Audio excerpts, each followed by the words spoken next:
welcome back to my channel. I'm so glad you could be here because today is my first unboxing video of anything ever. Back in December, I participated in a giveaway from the Monorail Tales group for a cookbook by Kimberley Bouchard. I hope I'm pronouncing your last name correctly. It is her new cookbook called Positively Disney Cookbook.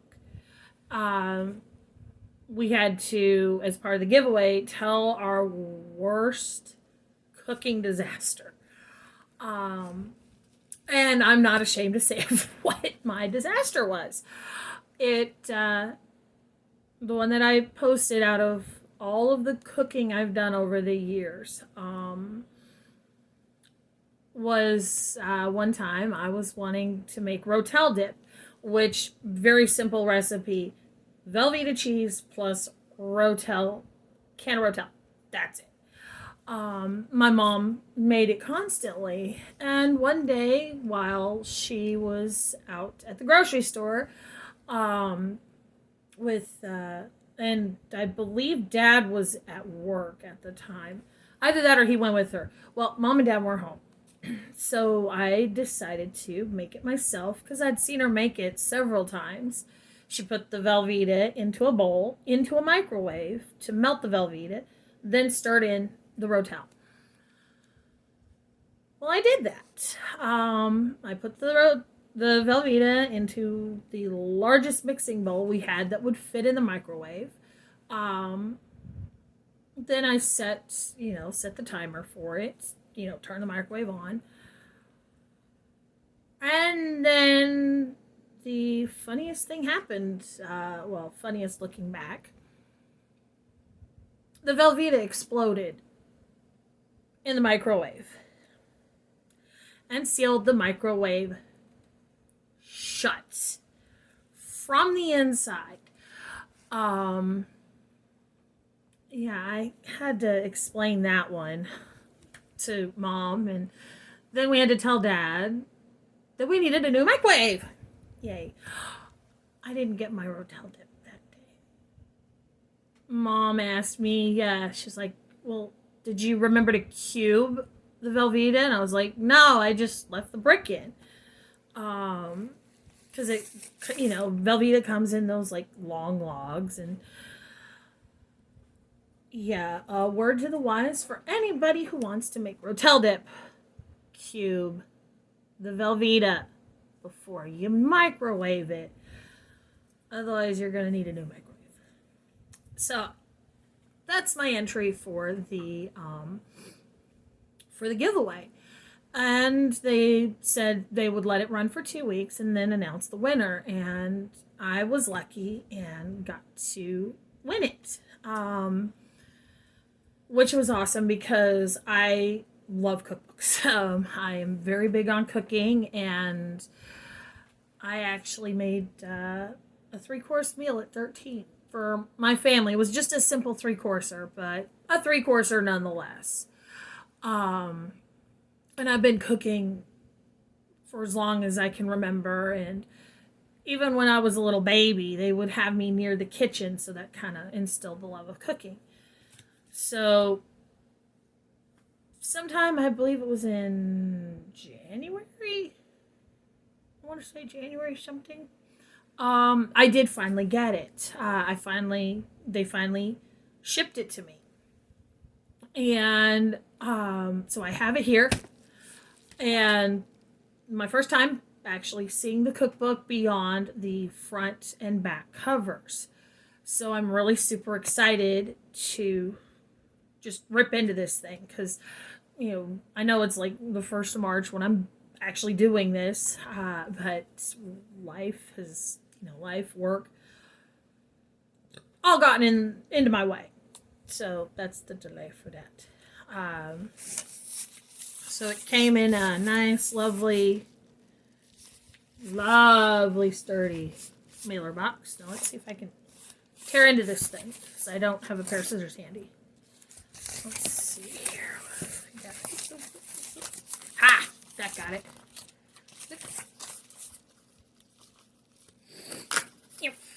Woo!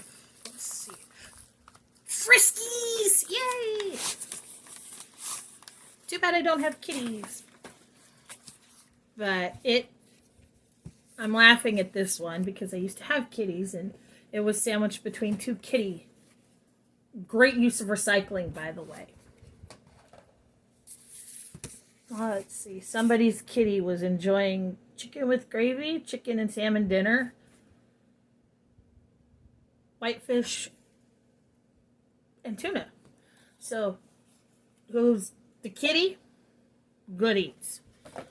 Not that I would know, but I did have cats for a while, and they enjoyed the Friskies wet food. Ooh. So we've got, this is the gorgeous cookbook.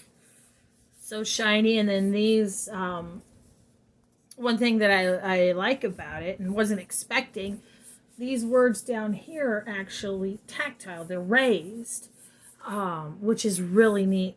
Same with up here too. So that's kind of cool. That's like the first thing that I noticed beyond the shiny, awesome castle. And then there's the back side. It's got a little blurb about Kimberley Bouchard. And let's see here. We've got, oh, that's right. I forgot it was an autographed copy. And inside, the folks at Monorail Tales, they put this lovely little thing here. It's a Disney podcast. It's actually really good. And then we have inside that there. That is so cool. It says, "May your hearts and bellies be full, Kimberley Bouchard." And lots of, like, from the spine, you can see, well, the pages, not the spine, that's the spine. The other side. The unbound spine, whatever you call this edge. Has lots of different colors, so there's either pictures or different things, and we've got a table of contents. The cool thing about this book is that they're personal recipes from various folks that are either actors, filmmakers. Let's see here. So it's a celebrity book. Musicians. Let's see here. Celebrity recipes. There's original Mouseketeers. Ooh, Tony Bancroft put a recipe in here. I am like so excited to try some of these. Because I'm looking through Larry Bagby. He played Ernie in Hocus Pocus. Sharon Baird, one of the original Mouseketeers. She was so cute in that. Let's see. Tony Bancroft. Oh, well-known animator. Dave Barkley. Eva Bella, who voiced young Elsa. That's cool. I can't wait to see hers. Oh, Wally Bogue. Oh, excellent comedian from way back in the day. Let's see who else is. Let's see here. Dan Cockrell, former vice president of Epcot. Actually, I believe I worked under him during my college program days. Warwick Davis, Anthony Daniels, the new voice of Mickey Mouse, because unfortunately Wayne Allwyn passed away several years ago. Wow. Bill Farmer. Ooh, guacamole recipe. I might just have to make that one soon, because I do love a good guac, and we'll find out how well that tastes. And, even Carrie Fisher's got a couple in here. Jonathan Freeman. Legendary Jafar. Annette Funicello.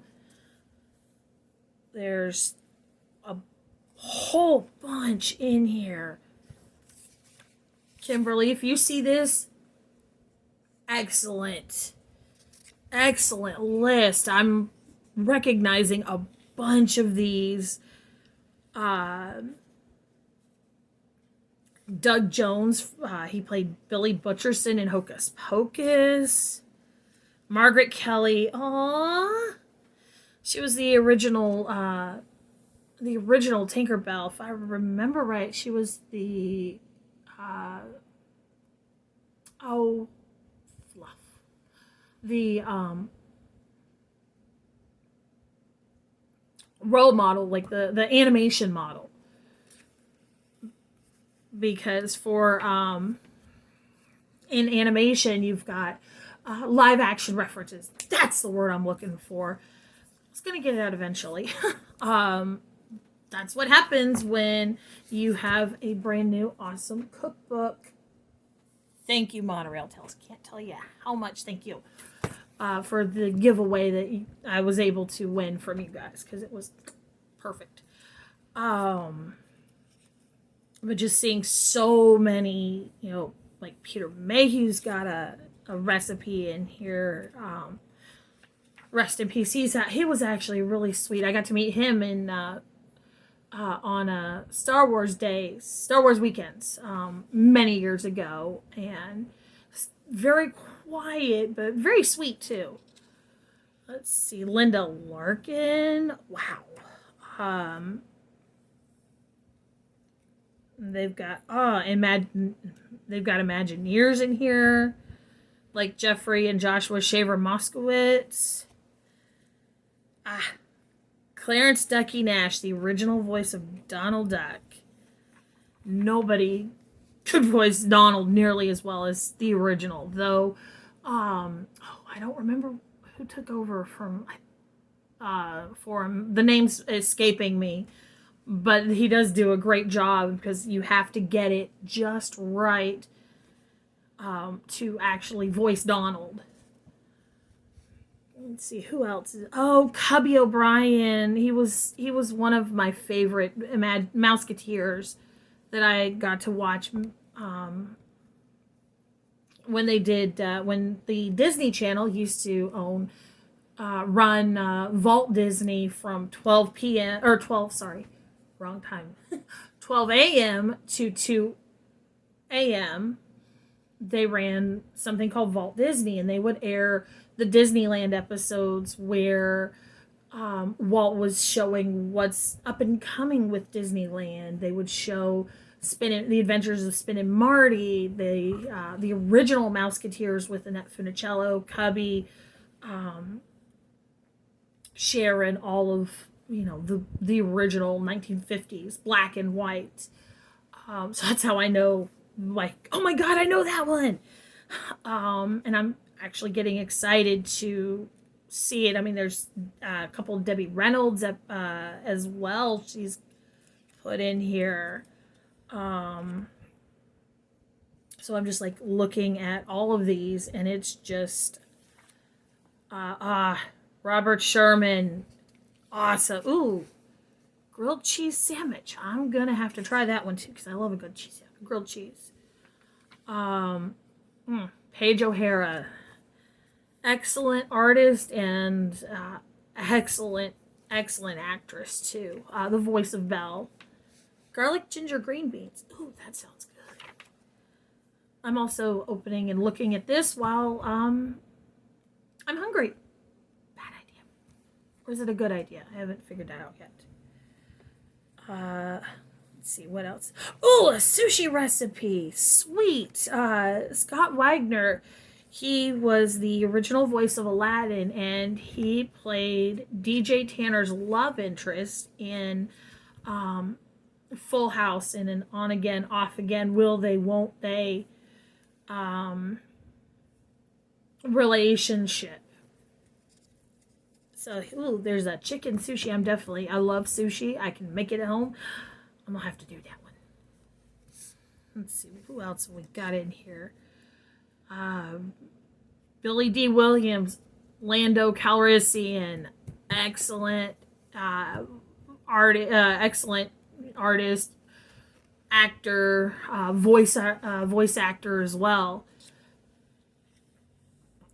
This is cool.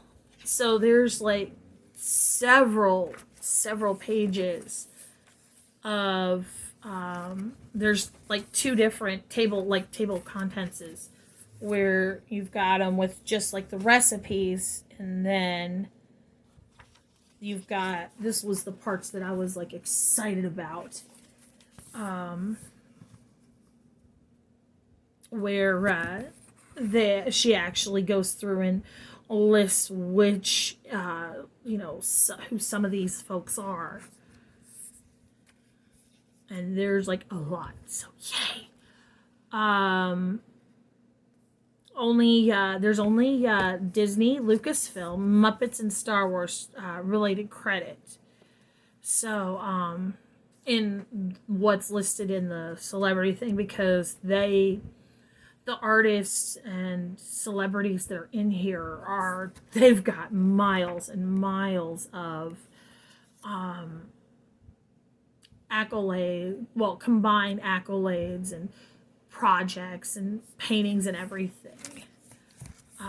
Then there's an awesome acknowledgement, as any good book should have. So this is like really, really, really cool. Okay, minor technical difficulties here. So I'm on page 26. This is still like in the introduction section. And what's really cool is that Kimberley added a couple of pages of Walt Disney's own handwritten notes with some of his favorite foods. And I did not know that he actually had a live-in housekeeper and a cook for 30 years. So kudos to Thelma Howard for being that live-in cook. So there's always something new you can learn. He's got chicken fried cube steak. Ooh, yum. I do like that. I have a similar version. Roasted chicken, spam and eggs with biscuits and honey. I'm gonna have to try that one. He liked Waldorf salad, Jello with fruit. Walt had some pretty darn good taste, man. Chili and beans. I'll take the chili, no beans though. And it was courtesy of David Lesjak from the Walt Disney Family Museum. That is cool. Okay, sorry about that minor technical difficulty. Gotta love technology, right? So anyways,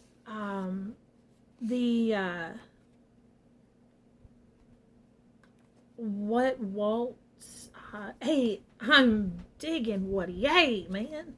And it was I don't know if in the last little clip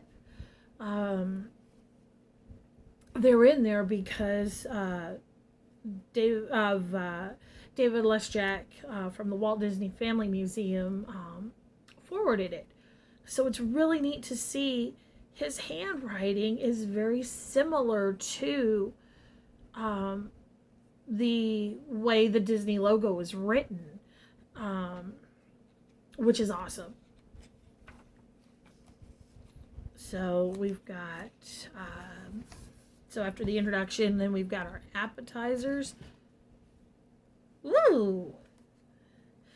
First one is Goofy's Great Guacamole. I am definitely going to be trying it. Very simple. Looks like I have pretty much everything here. The chili powder and cayenne pepper.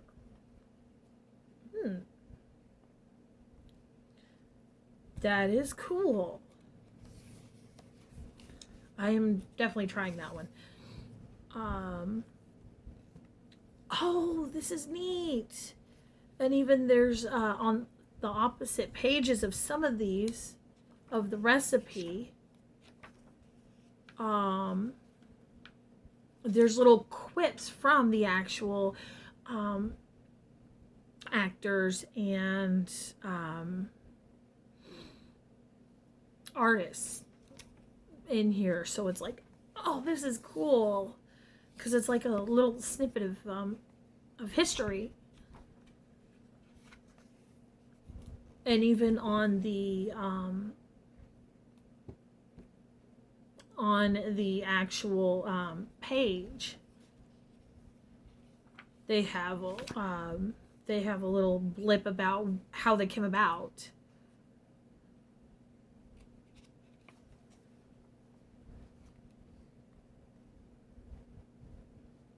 Now, some of them I know some of these recipes I'm not going to be able to do because of having food allergies, like anything strawberry related. I'm going to have to substitute, like, instead of it being strawberries, like blueberries, depending on the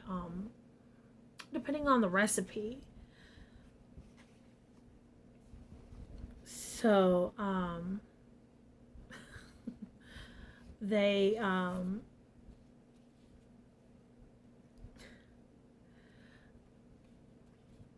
do, yeah, I lost my train of thought, because obviously flipping through this is giving me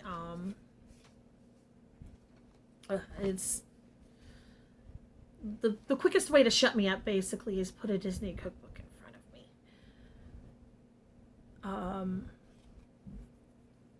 Yeah, it's just neat to see. It's very well, very, very, very well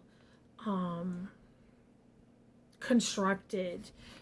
It is a paperback book, which is I'm okay with. Don't mind at all.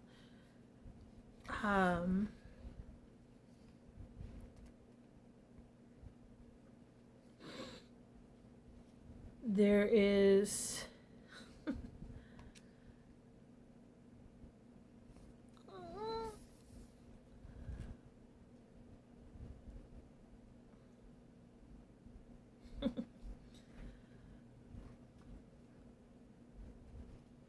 on the bottom of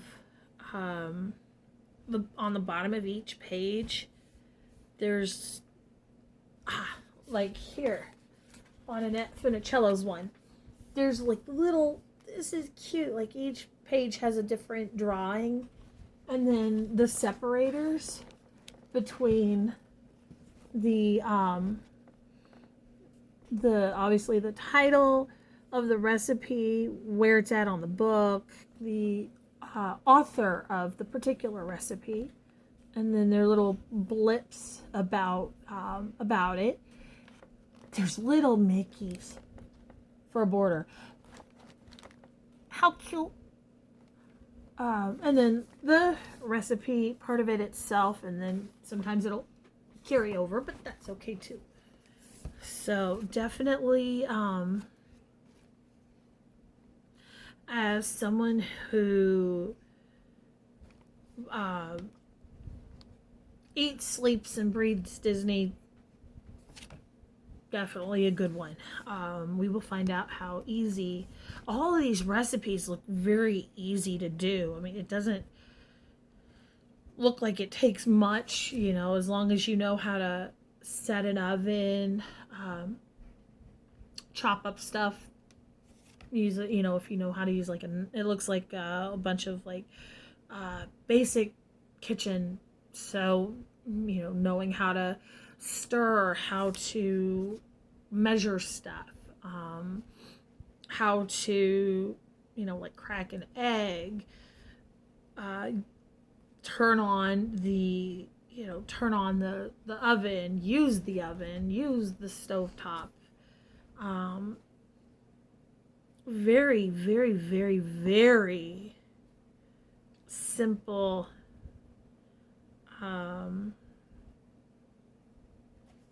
Very simple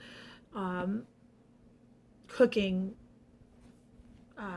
techniques that you don't need to go to cordon bleu to learn how to do, which is great. So it looks like it's a very a very, very, very easy thing to,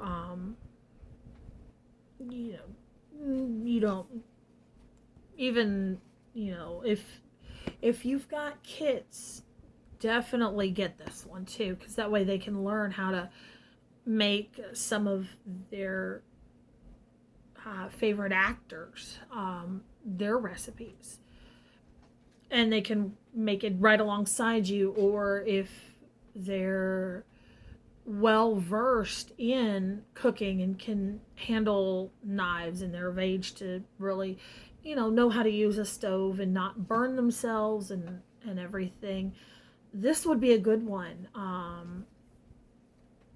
Because not only you've got the history in pretty much each of the dishes, you've got, these are coming straight from the artists, the actors, the illustrators, directors, performers. It's coming from them directly. I cannot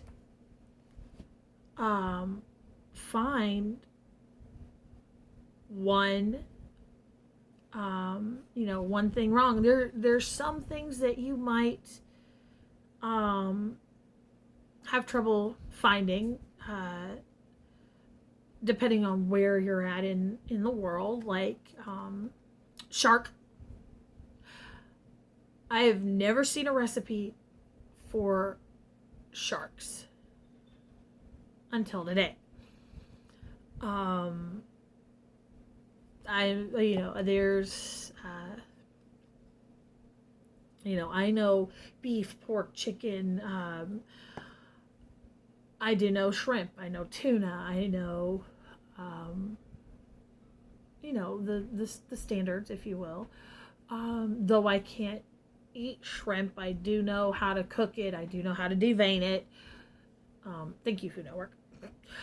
So yeah, this is gonna be wonderful to go through. And I'm sure I'll be adding a video or two to this thing. So there's that's cool. There's pictures, and I'm amazed by it. Like I said, very, very well put together. So Kimberley, awesome job. With Monorail Tales, thank you for doing the picture, for putting up the giveaway and actually purchasing the book and getting her to sign it and autograph it, because this is my first autographed cookbook too. I've never had an autographed cookbook in my life, and I've had a bunch over the years. I've got the the Cooking with Mickey Volume 2, the one with the red gingham cover. Actually, that's at my dad's kitchen. I'm gonna have to get him to send that to me because I miss those recipes. But there's none of mine, very few things I have are actually autographed. So it's neat to actually have a cookbook. So I will definitely be cherishing this one, and definitely going to be doing a lot of these recipes. And not only that, just with how much history, all these stories that are in it, reads not only like a cookbook, but like a storybook for a non-conventional storybook, because it talks about just a few little blips here and there. There are some recipes that don't have it, but at the same time, it's so neat to see and read the history, and to see things that were in their own handwriting. which is really cool because you don't really get to see it. So yeah, definitely, I cannot say anything wrong with this. Besides, actually, yes, there's one thing I would love to say. Kimberly, is there a second volume of this? Because I would love to see a second one. Because I know there's so many more artists, animators, Imagineers, voice actors, voice actresses, actors, actresses, directors, producers, grips, soundboard, lightboard, so many people. I would love to see a volume 2 if you have not already started or actually have it. Excellent work. I highly recommend this cookbook author. So with that, I found a few recipes, so I'm gonna go that way to my kitchen and get cooking.